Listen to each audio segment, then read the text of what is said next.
Good morning, everybody. Let us move on to our fifth unit of communication theory, 19EC 403, where we'll discuss about sampling theorem, quantization, and different types of pulse modulation techniques. So, in the previous sessions, we have already learned about what is sampling and what does that sampling mean for a low pass signal, what is quantization, as well as the different effects of quantization noise. So now we'll move on to the topic pulse modulation. So basically, what is pulse modulation? So when we compare pulse modulation with continuous wave modulation, here we try to make use of carrier signal as a pulse signal. So we'll have our input or modulating signal will be of a continuous time, whereas our carrier signal will be of a pulse train. And one of the main advantage of going for this pulse modulation is we have reduced distortion, as well as we'll be able to improve our signal to noise ratio compared to the above conventional modulation systems. So in our previous units, we might have learned about amplitude modulation and frequency modulation as well as phase modulation techniques, right?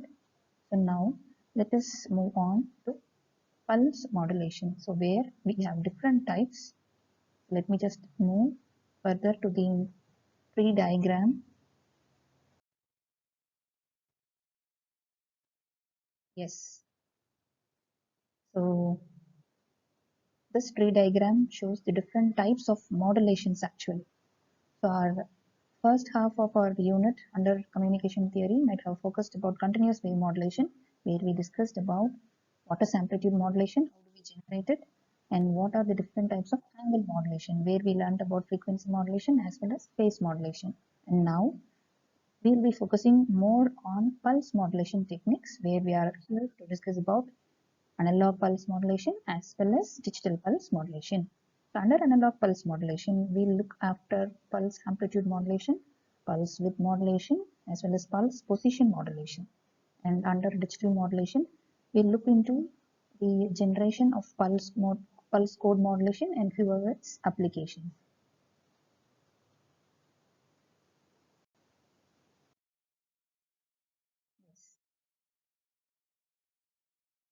So what is this analog pulse modulation technique? So in case of analog pulse modulation technique, we take a continuous wave signal as the input, and our carrier signal will be of a pulse train, and we try to get the output whose amplitude will take the shape of your continuous wave, and it will be sampled as per the rate of your pulse train carrier signal. So under this analog pulse modulation, the first kind is the pulse amplitude modulation type, and in this pulse amplitude modulation system, the high frequency carrier pulse will be varied according to the sampled value of our message signal. So this is more or less similar to the definition of our amplitude modulation system, which we have already covered under our first unit.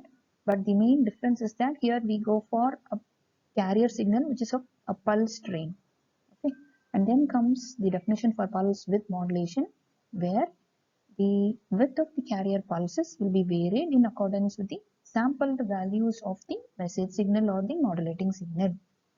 For example, I can consider when I try to control the speed of DC motors. That is a very good example for pulse width modulation. Here I try to vary the width of your carrier pulses. And the third type is pulse position modulation. So here the position of the high frequency carrier pulse will be varied according to the sampled values of your message signal or the modulating signal. So these are all the basic definitions of PAM, which is pulse amplitude modulation, PWM, which is pulse width modulation, PPM, which is pulse position modulation.